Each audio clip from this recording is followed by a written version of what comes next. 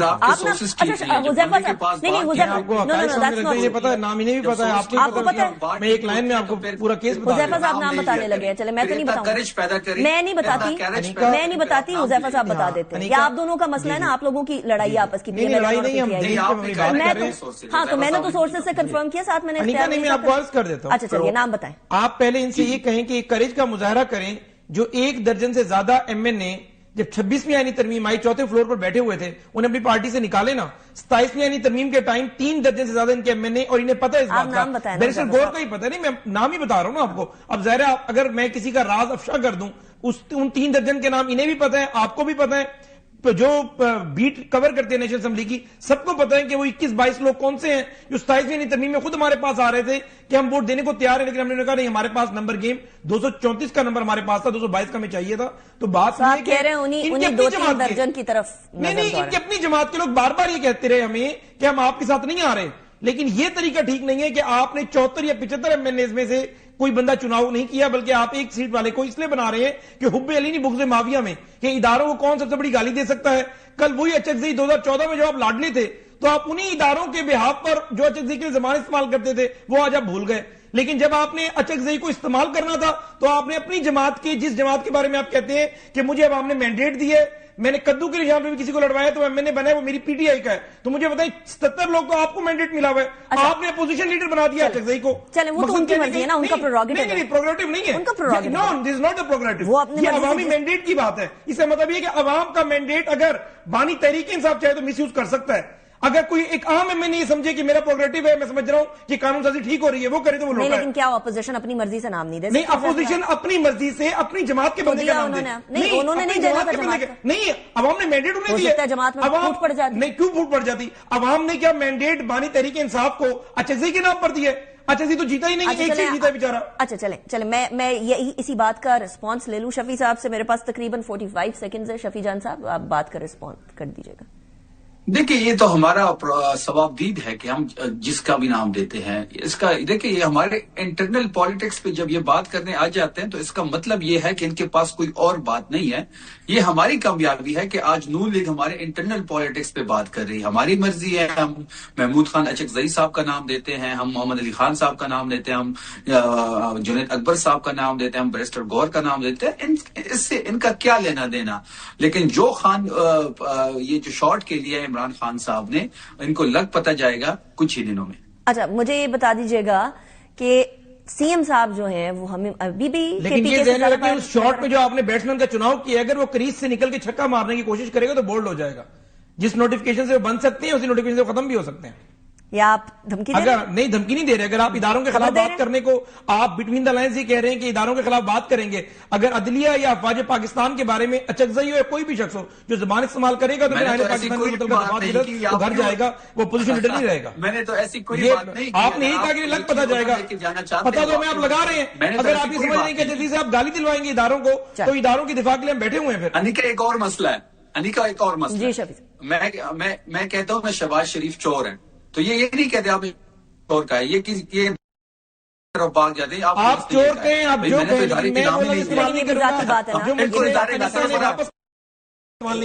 شفیع صاحب آپ ذاتی طرف جا رہے ہیں, کسی کو چور کہنا, کسی کو اس طرح سے انٹل آنلیس. اگر ادارے کا سربراہ تو یہ گھبرا جاتے ہیں, پھر اگر لنچ کے ٹائم پہ نظر نہ آئے تو سر گھبرا جاتے ہیں, پھر اگر ڈنر کے ٹائم پہ بھی نظر نہ آئے تو اور گھبرا. لیکن ہم نے کسی کو قوم کا باپ ڈکلیئر تو نہیں کیا نا جی, ہم نے کسی کو میر جعفر میر صادق نہیں کہا, ہم نے ایبسولوٹلی ناٹ نہیں بنایا. آپ کے لیڈر کی طرح نہیں ہے, جو چیزیں سامنے نہیں کیا کسی کا باپ نہیں. خیر کسی کو قوم کا باپ چلے, یاد ماضی عذاب ہے یار, اب چھین لے مجھ سے حافظہ میرا. یہ میں دونوں کی طرف کہہ رہی ہوں کیونکہ اب جو ایک طرف اپوزیشن والی بات ہو رہی ہے وہ کسی زمانے میں دوسری جماعت اپوزیشن میں بات کیا کرتی تھی, اور جب جو حکومت کی بات ہو رہی ہے وہ جماعت حکومت میں ہوتے ہوئے کیا کرتی تھی. Unfortunately this is a vicious circle that we need to get out of. Huzaifa Rehman صاحب thank you very much. Shafi Jan صاحب بہت شکریہ, آپ نے جوائن کیا. بریک کی طرف جاتے ہیں, ذرا انٹرنیشنل سائٹ پر بھی گفتگو کریں گے. See after the break. Welcome back after break. International arena پہ اس ٹائم پر پاکستان کو غزہ پیس بورڈ کا